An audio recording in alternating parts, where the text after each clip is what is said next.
Jadi memang masih posisi Milan ini sangat rawan ya. Jadi mereka belum bisa dikatakan bangkit atau bangun dari mimpi buruknya. Ini sebuah catatan yang cukup buruk, sebuah peringatan yang membuat banyak fans garis keras mengatakan sebaiknya Milan segera mengganti pelatih.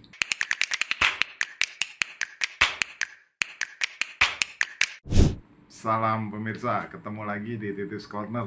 Kali ini kita akan membahas tentang juara Serie A Liga Italia musim lalu, yaitu AC Milan atau AC Milan yang semakin hari, terutama di 2023 ini, menunjukkan performa yang sangat buruk. Bahkan disebut sebagai tahun 2023 ini adalah tahun horor bagi AC Milan. Sekarang mereka di klasemen Serie A ada di peringkat keempat dengan 48 poin, tertinggal cukup jauh ya dari Napoli yang ada dengan 71 poin. Di bawah Napoli ada Lazio dengan 52 poin, kemudian Inter 50 poin. Dan posisi Milan untuk bisa lolos ke Liga Champions musim depan juga belum aman karena di bawahnya menempel Roma dengan 47 poin. Kalau kita melihat performa Milan musim ini, mereka bayangkan ya, mereka itu hanya mendapatkan 15 poin dari 12 laga terakhir ya. Jadi hanya 1,25 poin per game. Kalau dengan hitung-hitungan 1,25 poin per game ini, kalau melihat jumlah laga total Serie A itu ada 38, berarti mereka bisa mengumpulkan sekitar 47 poin. Dan kalau 47 poin itu secara proyeksi itu ada di sekitaran peringkat 12 musim lalu. Jadi memang masih posisi Milan ini sangat rawan ya. Jadi mereka belum bisa dikatakan bangkit atau bangun dari mimpi buruknya. Jadi kita lihat mereka setelah jeda Natal itu sebenarnya 5 poin di bawah Napoli. Sebenarnya masih ada harapan bagi Milan untuk bisa bersaing memperebutkan Scudetto. Tetapi awal 2023 ini situasinya sangat buruk. Satu-satunya kemenangan dari 6 laga di awal 2023 itu lawan Salernitana. Tapi setelah itu kemudian mereka selalu mendapatkan hasil yang buruk ya. Sempat bangkit ketika mereka menang lawan Torino, Monza, dan Atalanta.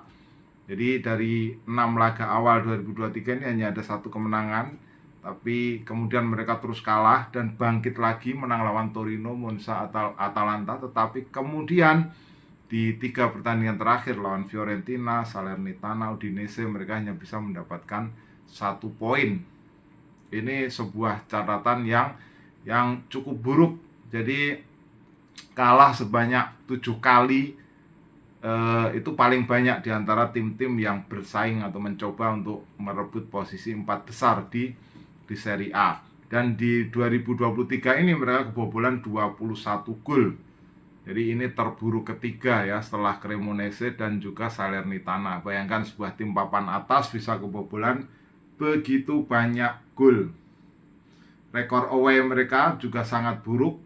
Jadi mereka hanya total menang 5 laga away, dan dari 10 laga terakhir ini hanya 3 kali laga away mereka bisa mendapatkan poin penuh. Jadi ini sebuah alarm, sebuah peringatan yang membuat banyak fans garis keras mengatakan sebaiknya Milan segera mengganti pelatih. Nah, yang menjadi menarik adalah apa sebenarnya problem dari Milan sehingga mereka bisa berada dalam situasi yang seburuk itu. Untuk laga terakhir kita melihat ketika kalah dari Udinese 1-3, mereka harus kehilangan atau tidak bisa memasang pemain seperti Theo Hernandez, kemudian Junior Mesias, dan juga Olivier Giroud yang absen ya. Dan absennya pemain ini memang sedikit banyak berpengaruh dalam laga-laga yang sudah dijalani oleh Milan. Kita tahu mereka punya pemain kunci yang meskipun dia tidak bisa main terus-menerus, yaitu Zlatan Ibrahimovic.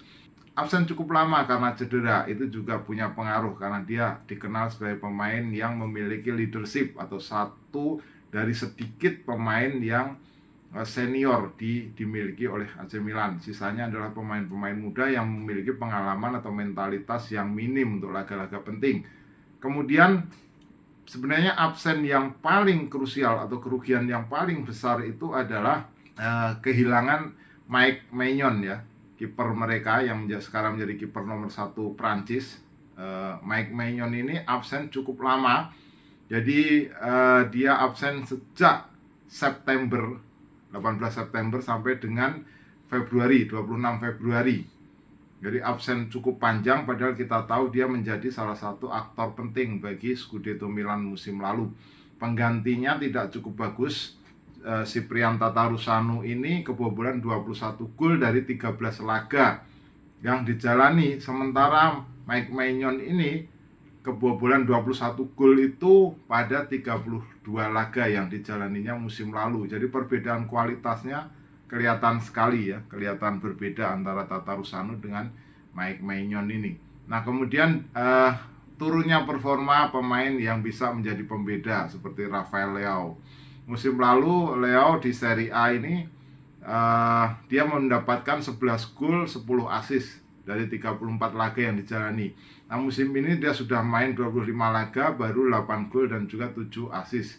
Jadi kehadiran Leao biasanya dia akan muncul pada saat-saat yang dibutuhkan dengan gol-gol menentunya. Tetapi musim ini hal seperti itu jarang terlihat.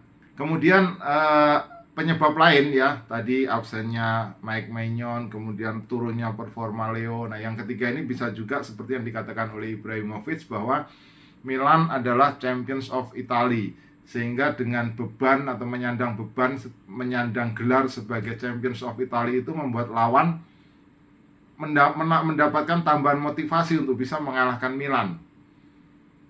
Itu yang membuat segala situasi menjadi sulit, termasuk ketika harus melawan tim-tim yang secara di atas kertas itu lebih lemah.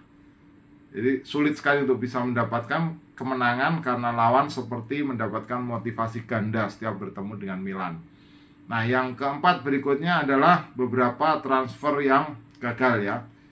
Belum bisa dikatakan gagal, cuma musim ini memang belum kelihatan hasilnya. Seperti contohnya adalah kedatangan Charles de Ketelaere ya. Ini salah satu pemain yang diharapkan sebenarnya bisa menjadi pembeda, tetapi belum bisa menunjukkan kualitasnya. Nah, kegagalan transfer inilah yang bisa terwujud pada apa yang disebut dengan poin nomor 5, yaitu stagnasi taktik. Jadi taktik Milan memang semakin mudah dibaca, kemudian ada semacam modifikasi taktik, tapi juga terbukti belum bisa reliable untuk jangka panjang. Jadi Milan selama ini memang main dengan 4-2-3-1. Coba diubah dengan formasi 3 pemain di belakang. Tapi kita lihat bahwa itu hanya bekerja dalam beberapa laga dan selanjutnya seperti tampak gagal. Nah, Milan juga punya ciri khas sebenarnya pada upaya untuk merebut bola di garis tinggi atau di wilayah pertahanan lawan. High turnover ya. Musim lalu mereka memimpin daftar high turnover itu di Serie A dengan jumlah 367. Jadi permainan Milan yang agresif itu sangat terlihat musim lalu. Tetapi musim ini belum kelihatan. Jadi dari statistik high turnovernya Milan itu baru mendapatkan 197. Itu peringkat 4 di Serie A, tertinggal dari Napoli, Lazio, dan Inter. Nah, kemudian yang keenam itu adalah kelemahan terutama dalam menghadapi bola mati lawan atau set pieces lawan. Jadi Milan musim ini kebobolan 9 gol dari bola mati lawan, dan itu terburuk ketiga di Serie A. Setelah Cremonese 11 gol, kebobolan 11 gol, dan Torino 10 gol. Pemimpin klasemen Serie A, Napoli, itu hanya kebobolan 1 gol saja dari bola mati lawan. Nah, ini menunjukkan perbedaan kualitas lini belakang dari Milan dibandingkan dengan tim-tim yang sekarang ada di papan atas. Nah, itulah kira-kira mengapa seperti ada pertunjukan horor dari Milan di musim 2023 ini atau di tahun 2023 ini. Silakan jika Anda punya pendapat lain, tulis di kolom komentar. Kita ketemu dalam pembahasan berikutnya. Salam.